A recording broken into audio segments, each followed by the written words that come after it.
Justiça Federal cobra responsabilidade pela tragédia de Brumadinho. Engenheiros que atestaram segurança na barragem da Vale são presos em São Paulo e Minas Gerais.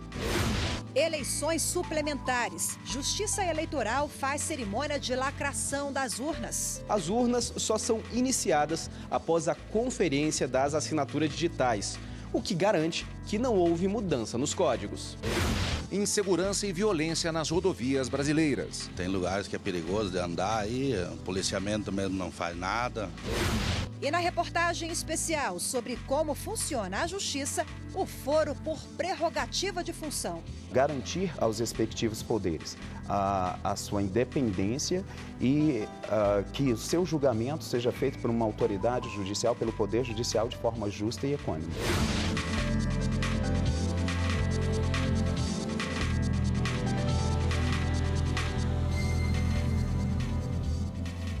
Olá, boa tarde. Boa tarde. 5 engenheiros que atestaram a segurança da barragem 1 da Mina do Feijão, em Brumadinho, foram presos hoje de manhã em São Paulo e Minas Gerais. As prisões são resultado de uma operação do Ministério Público do Estado, Ministério Público Federal e Polícia Federal. Quem traz mais detalhes para a gente sobre essas prisões é o repórter Gabriel Ciafrei.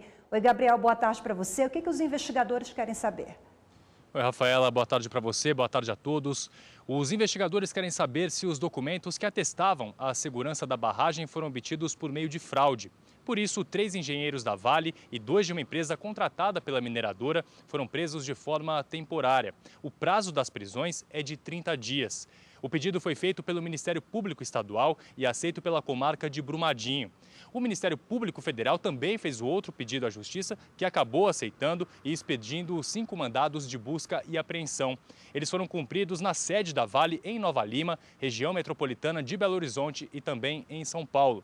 Com esses engenheiros presos e os documentos obtidos por meio da busca e apreensão, os investigadores vão apurar quais foram as causas da tragédia. Voltamos ao estúdio. Obrigado. Esse é o Gabriel Ciafrei com informações ao vivo no Jornal da Justiça, primeira edição. A indenização por danos morais a trabalhadores vítimas de tragédias como a de Brumadinho passou a ser limitada com a reforma trabalhista. E em casos como esse, o Ministério Público do Trabalho atua para que todos recebam o que é de direito e de forma justa. Um mar de lama. A barragem que se rompeu na mina Córrego do Feijão vazou 12 milhões de metros cúbicos de rejeitos, levando tudo que vinha pela frente.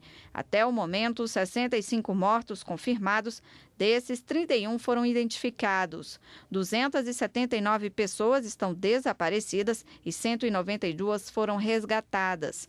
Entre as vítimas, trabalhadores e moradores da região.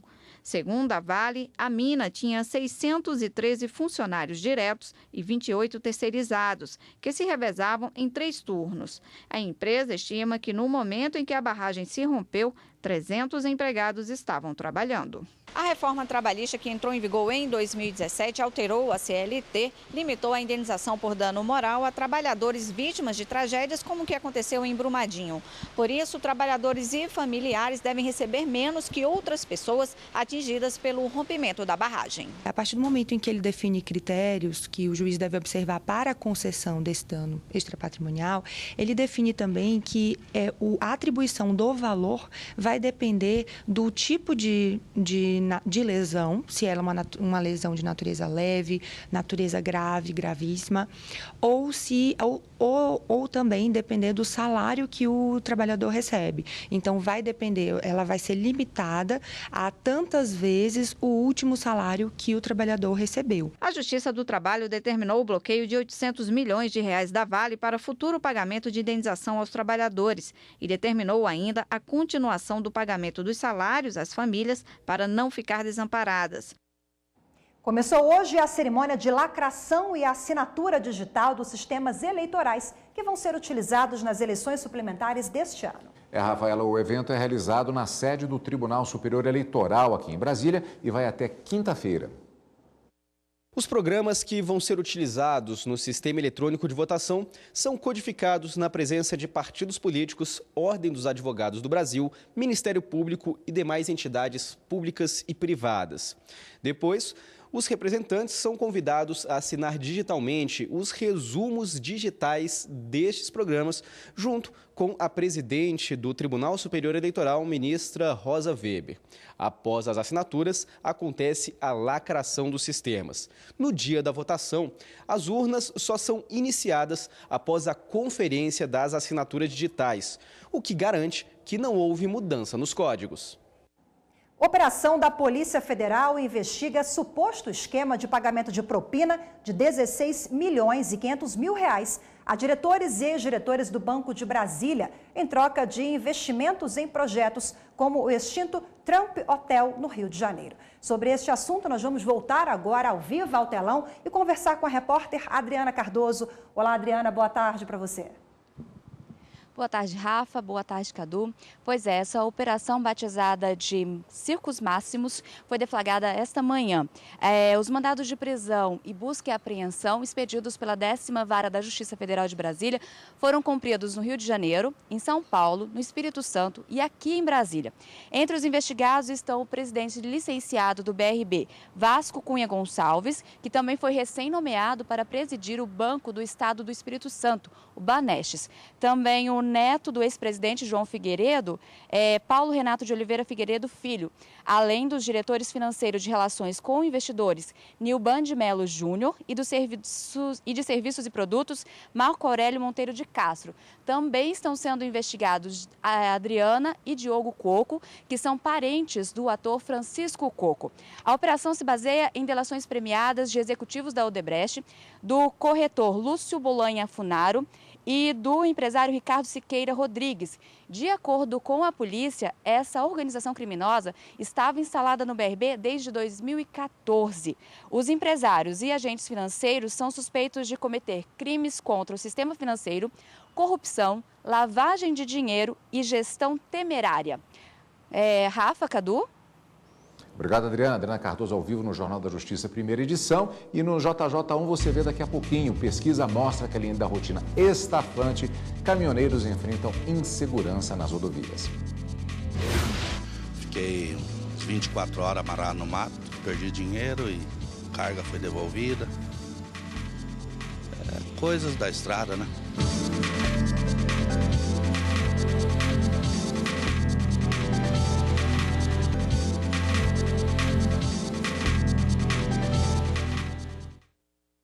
Gerente de contas do Bradesco não tem direito à comissão sobre vendas de produtos do banco.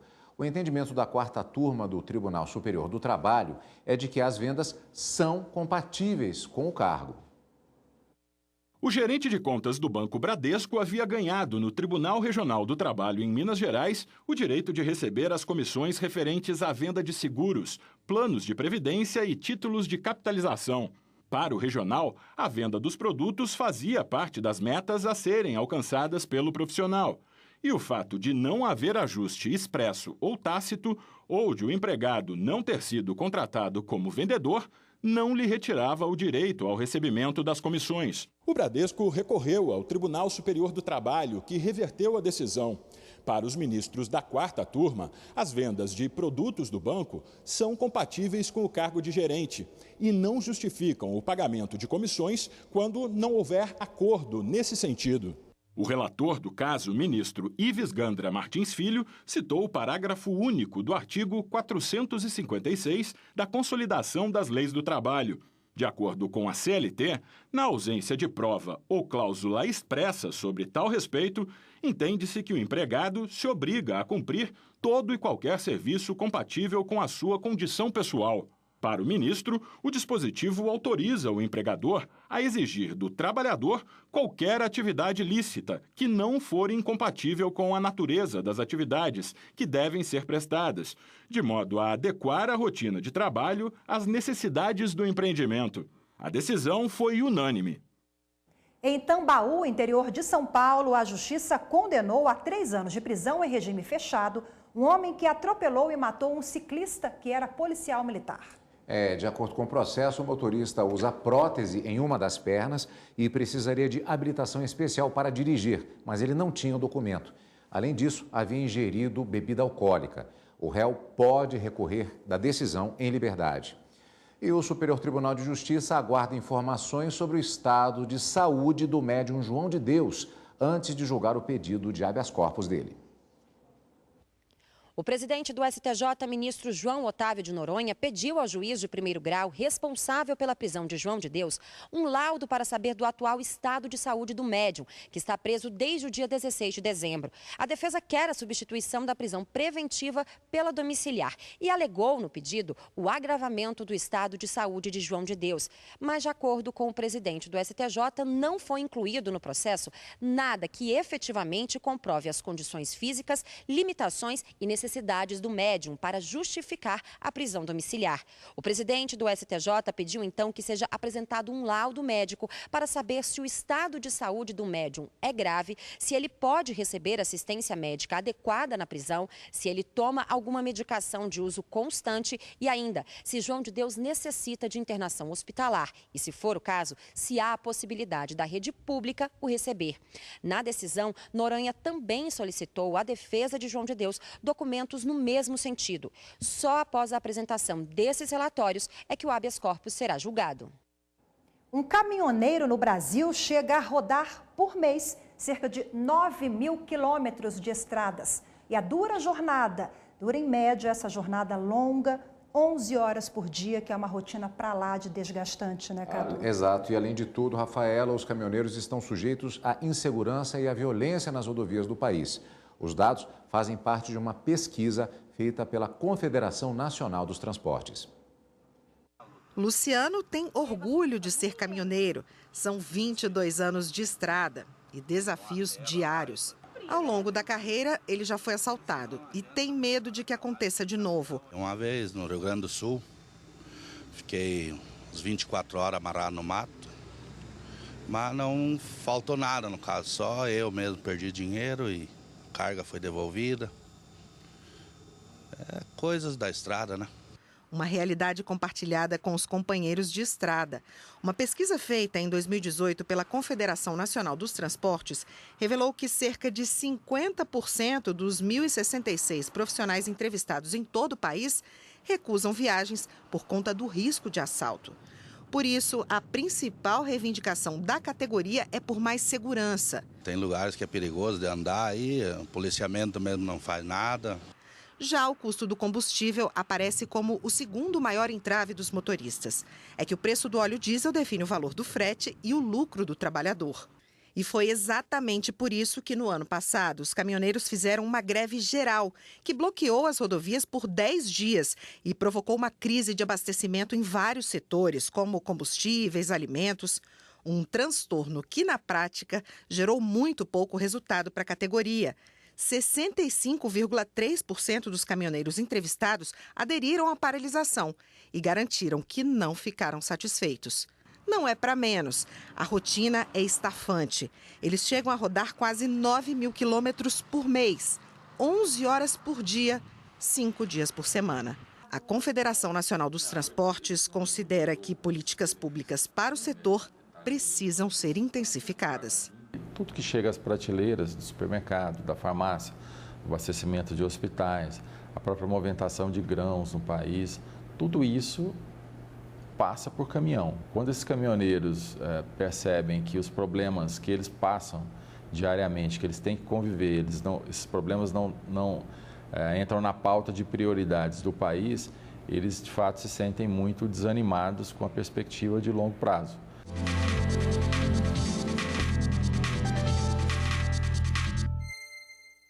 Ainda sobre este assunto, recebemos aqui nos estúdios da TV Justiça o advogado especialista em saúde, Dr. Fábio Sá Bittencourt. A quem, antes de mais nada, eu agradeço pela presença, desejando uma boa tarde aqui. Eu que agradeço a presença com vocês. Bom, vimos na reportagem, né, Cadu, que em maio do ano passado o Brasil parou, por conta da greve dos caminhoneiros, um profissional tão importante para toda a cadeia produtiva e entrega no país. Mas a reportagem revela que, infelizmente, 38% dos motoristas autônomos, apenas 38% procura médico. É uma questão cultural no Brasil, essa questão do cuidado com a saúde, e a gente vê isso evidencia mais ainda essa profissão de risco que põe em risco a vida do caminhoneiro e também de quem está nas estradas, né? Um assunto delicado. Certamente é um assunto bem delicado, né, Rafa? A gente tem uma cultura hoje aqui no Brasil de que só em último momento se procura um médico, né?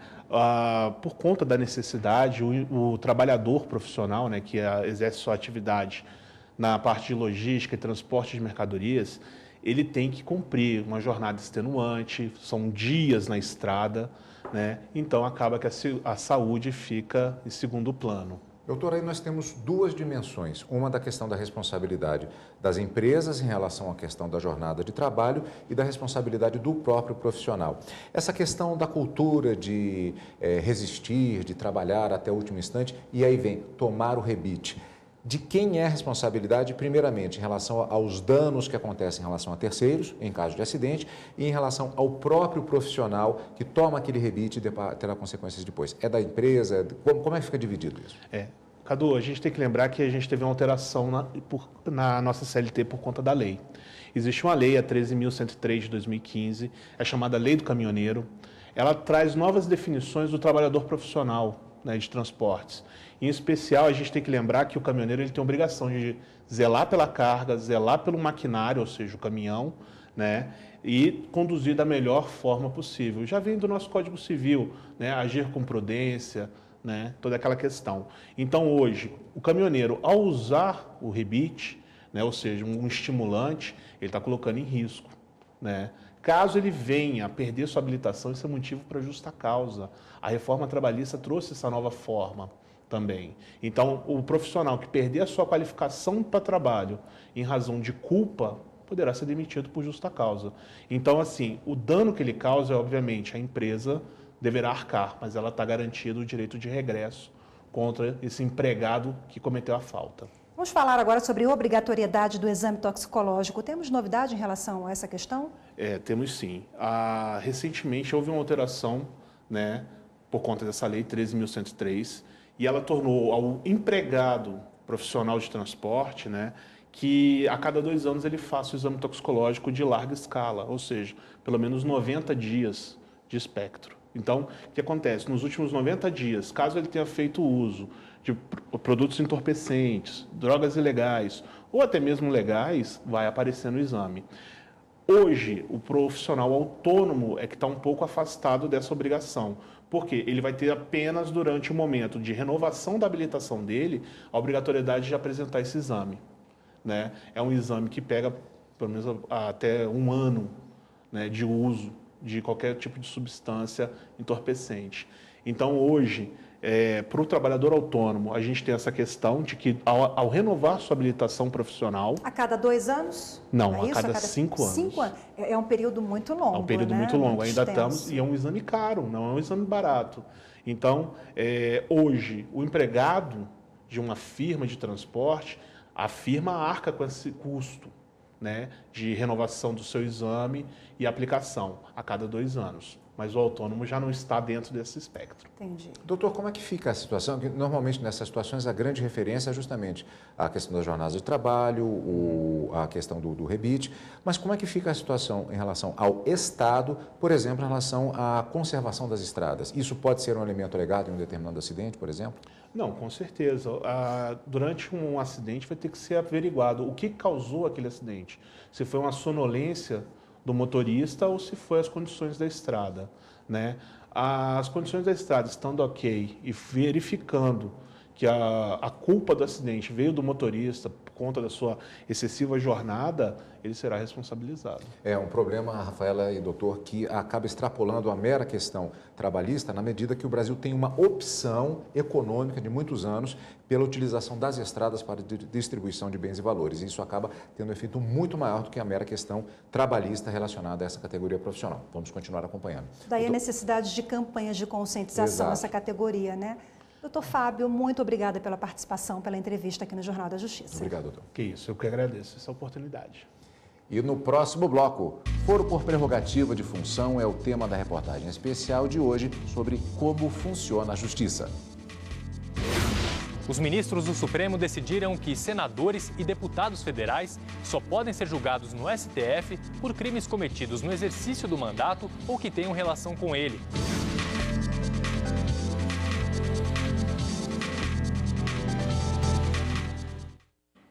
A audiência de conciliação na Justiça do Trabalho da Bahia negocia dívida trabalhista de aproximadamente R$ 5 milhões do município de Itambé.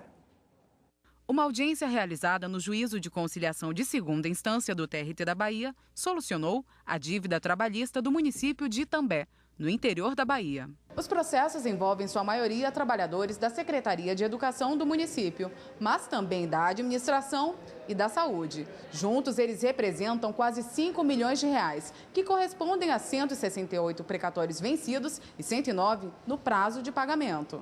A gente sabe que é um direito do trabalhador, ainda mais que mais de 90% desses precatórios são de funcionários municipais, funcionários públicos municipais, que é direito conquistado perante a lei e que agora só não está cabendo mesmo cumprir e pagar. Mas que, graças à conciliação, que foi muito bem conduzida, a gente conseguiu chegar a um acordo. Que eu até nem acreditava que isso fosse possível, né, por conta do valor muito alto. Tem trabalhadores aí que estão desde 2009, quando ingressaram com a ação na Justiça, até hoje sem receber os direitos trabalhistas. São de variados gêneros, FGTS, dano moral, férias, entre outras. O juiz responsável pela conciliação explica o que ficou definido. A partir das negociações, conseguimos construir uma saída na qual o município vai começar a pagar 5% do seu FPM para poder quitar a dívida toda, mas também vai dar no ano que vem, na nossa expectativa, um crédito que ele vai receber da União de Diferenças da Educação. Então a gente imagina que num lapso aí de 2 anos a gente vai conseguir quitar toda a dívida. A terceira turma do Tribunal Superior do Trabalho condenou a Companhia Siderúrgica Nacional a indenizar em R$10 mil uma aposentada que ficou sem plano de saúde. Para a turma, o cancelamento do benefício foi arbitrário, abusivo e desrespeitou o edital de privatização da companhia. O Tribunal Regional do Trabalho da Primeira Região no Rio de Janeiro reconheceu a conduta ilícita da empresa, mas manteve a sentença imposta em primeiro grau de extinguir os direitos da empregada. O TRT entendeu que a aposentadoria por tempo de contribuição encerrou o contrato de trabalho e que não houve prova de que a aposentada tenha sofrido dano moral. Na reclamação trabalhista, a aposentada contou que trabalhou 31 anos na Companhia Siderúrgica Nacional. Após se aposentar em 2010, ela trabalhou por mais 2 anos até ser dispensada. Para ela, o cancelamento do plano de saúde contrariou as regras estabelecidas para a privatização da empresa em 1992. Uma das previsões do edital era a manutenção da assistência médico-hospitalar dos empregados, mesmo em caso de aposentadoria. O caso chegou ao Tribunal Superior do Trabalho. Na avaliação do relator do processo na terceira turma, ministro Maurício Godinho Delgado, o cancelamento do plano de saúde foi arbitrário e indevido por estar em clara dissonância com o edital de privatização, o que configura dano moral autoevidente. Assim, a terceira turma do TST condenou a empresa a pagar indenização por dano moral no valor de R$10 mil à empregada. A decisão foi unânime. A Constituição Federal de 1988 trouxe como proteção aos cargos públicos o foro por prerrogativa de função. Rafa, eles definem quais instâncias ocupantes de determinados cargos públicos devem ser processados e julgados pela prática de crimes relacionados e cometidos no exercício do mandato. Esse é o tema da reportagem especial de hoje sobre como funciona a justiça.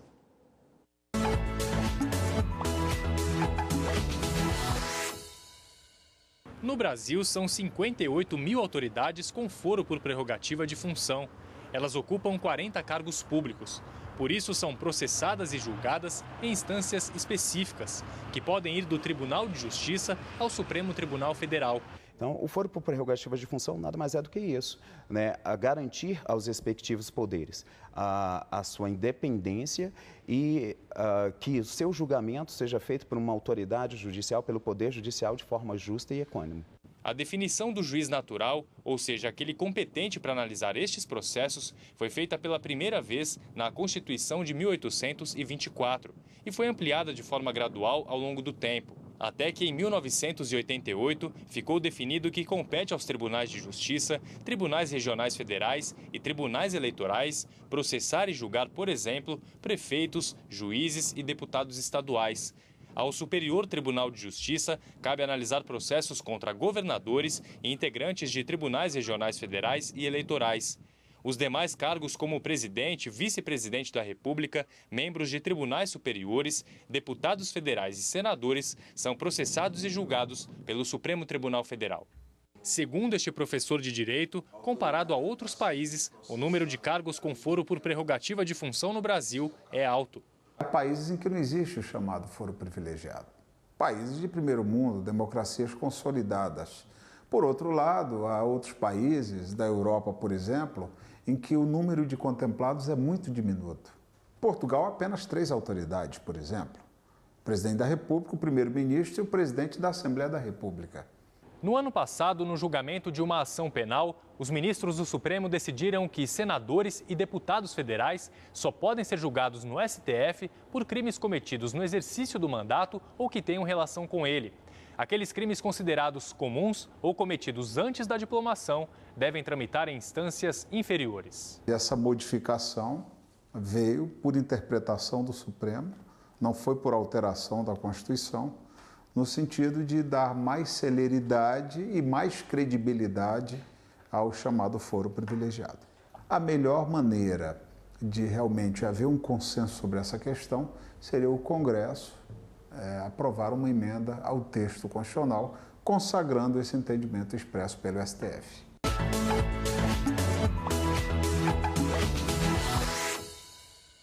Esta edição do Jornal da Justiça fica por aqui. Muito obrigada pela sua companhia. Uma boa tarde para você e até amanhã. Mais notícias do Judiciário você confere às 18h30 no Jornal da Justiça, segunda edição. Uma ótima tarde para você. Tchau.